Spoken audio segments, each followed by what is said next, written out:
आज की हमारी कहानी है बेटी बनी बोझ, एक इमोशनल स्टोरी। कविता अपने माता पिता की बहुत लाडली थी। 3 बड़े भाइयों की बहन थी। कोई भी चीज़ मांगने पर उसी वक्त सामने हाजिर हो जाती। पूरे घर में रौब था उसका। पूरे परिवार और नौकरों पर राजकुमारी की तरह हुक्म चलाती थी कविता। स्कूल में भी पूरा रौब था उसका। बड़े घर की लाडली जो थी वह।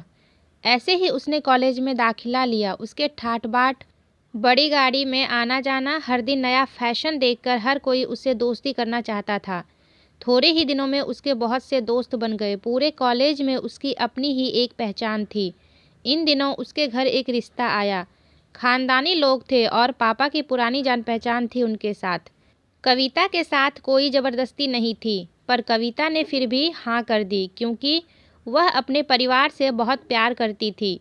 वह जानती थी कि वह लोग उसका अच्छा ही सोचेंगे। लड़के का नाम राज था। राज काफ़ी पढ़ा लिखा और समझदार लड़का था। ससुराल वाले भी बहुत अच्छे थे। ससुराल में कविता की जगह वैसी ही थी जैसी कि मायके में। कोई भी कार्य कविता की सलाह के बिना नहीं होता था। सबकी लाडली बहू बन गई थी वह। फिर उसके घर एक बेटे का जन्म हुआ। राहुल कविता को जान से प्यारा था। पोता पाकर ससुराल वाले तो फूले नहीं समाते थे।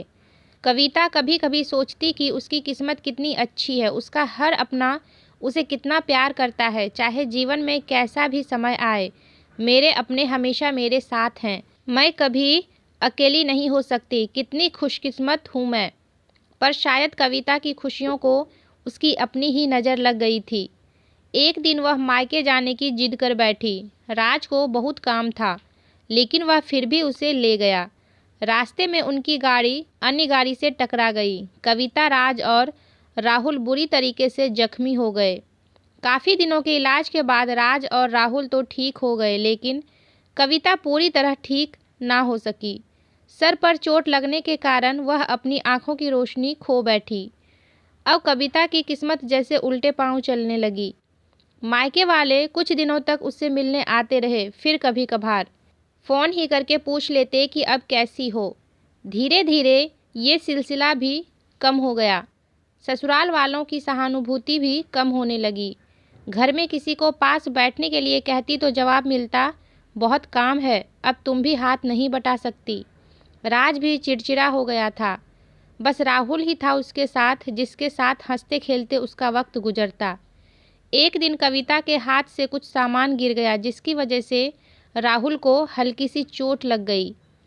कविता के सास ससुर ने राहुल को उससे अलग कर दिया कि कहीं उसके ना देखने की वजह से बच्चे को कोई नुकसान ना हो जाए। कविता अंदर से टूट चुकी थी। एक दिन उसने सबके सामने मायके जाने की इच्छा रखी तो राज उसे तुरंत मायके छोड़ आया, जैसे कि वह भी यही चाहता था। लेकिन राहुल को उसके साथ नहीं भेजा गया। कविता कभी राहुल से दूर नहीं रही थी, पर अपनी कमी के कारण उसने ज़्यादा बहस नहीं की। कविता को लगा कि वह 3-4 दिन वहाँ रहेगी तो थोड़ा हवा पानी बदल जाएगा, क्योंकि वह कितने दिनों से कहीं भी बाहर नहीं गई थी। घर वाले भी इतने दिनों बाद उसे देखकर कितने खुश होंगे। कविता के घर पहुँचने पर सब लोग बहुत खुश हुए। खाने में सब कुछ कविता की पसंद का ही बना था।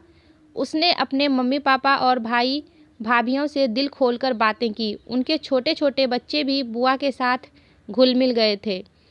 रात को सोने के वक्त जब वह कपड़े बदलने लगी तो उसे पता चला कि उसका बैग तो बहुत भरा हुआ था।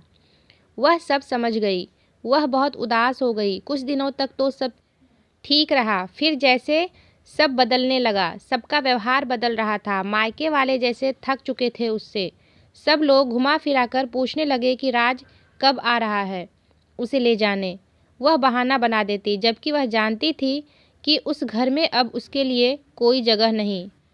कविता से चलते वक्त कुछ न कुछ नुकसान हो जाता। थोड़ी बहुत टोका टाकी उसे सुनाई देती, वह टाल देती। एक दिन उसके हाथ से लगकर एक कीमती फूलदान टूट गया। छोटी भाभी ने बहुत हंगामा मचाया। कविता के माता पिता रोज रोज के झमेलों से तंग आ गए थे। उन्होंने राज को खुद से फ़ोन कर दिया। राज कविता को अपने घर ले गया।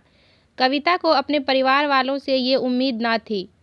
जिस कविता के कहे बिना घर में एक पत्ता भी नहीं हिलता था, उस घर के लिए वह अब बोझ बन चुकी थी। राज के साथ ससुराल आते वक्त वह बहुत खुश थी क्योंकि वह अपने घर जा रही थी, अपने जिगर के टुकड़े राहुल के पास। परंतु यह खुशी भी कुछ पल की ही थी। सारा बंदोबस्त पहले ही किया हुआ था। कविता को सीधे ऊपर वाले कमरे में पहुंचा दिया। राहुल से दूर रहने की सख्त चेतावनी दी गई। एक कामवाली लता को उसकी जिम्मेदारी सौंप दी गई, जो उसके खाने पहनने जैसी ज़रूरतों का ध्यान रखती। कविता ज़्यादातर चुप ही रहती, कभी कभी काम वाली लता से थोड़ा बतिया लेती। उसके जरिए राहुल का पता चल जाता। सबकी लाडली बेटी और बहू सबके लिए लाडली से बोझ बन चुकी थी। तो फ्रेंड्स, आपको ये कहानी कैसी लगी कमेंट करके बताइएगा, और वीडियो पसंद आई तो लाइक और शेयर भी कर दीजिएगा। चैनल पर पहली बार आए हैं तो सब्सक्राइब करके बेल आइकन को भी प्रेस कर दीजिएगा ताकि मेरे वीडियोस का नोटिफिकेशन आपको मिलता रहे। तो फिर मिलते हैं एक नई वीडियो में एक नई कहानी के साथ। तब तक के लिए टेक केयर एंड बाय।